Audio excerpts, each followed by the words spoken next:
Israeli officials have told so many lies since October the 7th with so little pushback from the media that it's hard to keep up. So here from Zeteo is the first in a new segment we're calling Debunked. The top 7 lies about Gaza debunked. Lie number 1. There was already a ceasefire on October the 6th and Hamas broke it. You see it said everywhere by Benjamin Netanyahu, by Hillary Clinton. They all say it, and yet it's completely false. Just 2 weeks before October the 7th, Israeli airstrikes hit Gaza for the 3rd day in a row. And on October the 4th, Gaza Strip protesters received bullet wounds to ankles, medics report.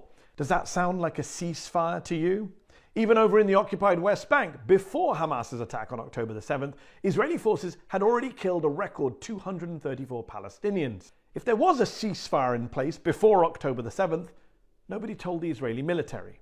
Lie number 2. The priority is freeing the hostages. There's no higher priority, Joe Biden has said. And yet, last month, Israel's finance minister said bringing home the hostages is not the top priority. Hamas must be defeated, he said. Wittingly or unwittingly, the Israeli military has actually killed more Israeli hostages than its soldiers have rescued. In fact, as one Israeli journalist recently tweeted, citing new reporting from an Israeli news website, 10 hostages were killed by Israeli airstrikes in Gaza, some even as the Israeli military had intel they were residing in the buildings that were targeted. The IDF reportedly killed their own citizens and then lied and said they died in, quote, Hamas captivity. But sure, it's all about the hostages. Lie number 3. 40 beheaded babies. How can we forget the most emotive and most offensive lie of this entire conflict? A lie that went viral and was repeated by the President of the United States, who falsely said he saw pictures of beheaded babies, even though there weren't any.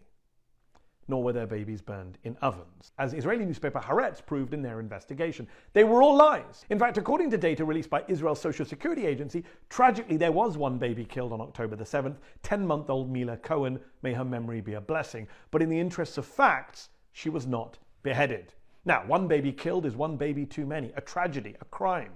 But 40 beheaded babies is just a cynical, reckless, repulsive lie that was then used to justify the killing of hundreds of Palestinian babies.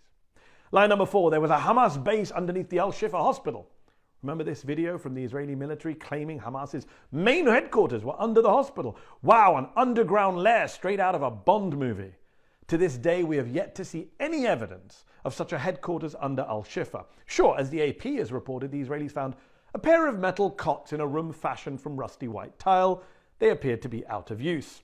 Meanwhile, the Washington Post said the underground rooms found by Israel showed no immediate evidence of military use by Hamas, and Israel has provided no hard evidence that Hamas was using the hospital as a command and control center. The Israeli military lied so that they could attack more hospitals under the same false pretext. Lie number 5, you can't trust the Hamas health ministry. Remember what Israeli spokesman Mark Regev said to me on Peacock back in November? The Gaza Health Ministry says Israel has killed more than 11,000 people in Gaza, including a record number of Hamas controlled. Let me finish my question.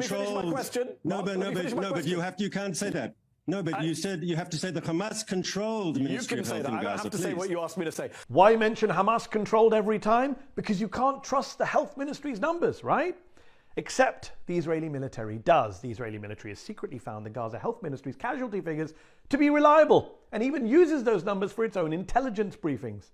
Oh, and the world's most famous medical journal, The Lancet, found no evidence of inflated mortality reporting from the Gaza Ministry of Health.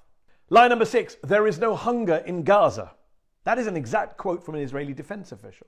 And it's a lie, obviously. Ask the parents of poor Mahmoud Fatou, the 2-month-old baby who starved to death recently in Gaza. According to the World Food Programme, 4 out of 5 of the hungriest people in the world right now are in Gaza. And lie number 7, the Gazans getting killed today elected Hamas. They voted for them. Put aside for one moment the bin Ladenist logic that says if you vote a way I don't like, I get to kill you. It's just not true that Gazans elected Hamas. It's a lie. Half of the population of Gaza are kids under the age of 18. Most of them weren't even born when the last elections in Gaza took place nearly 2 decades ago. And even in those 2006 legislative elections, Hamas didn't win a majority of the votes cast in Gaza. So, again and again, the Israeli government and its supporters in the West tell brazen, shameless lies about the war. And so again and again, we must call out those dangerous and deadly lies, even if others in our media won't.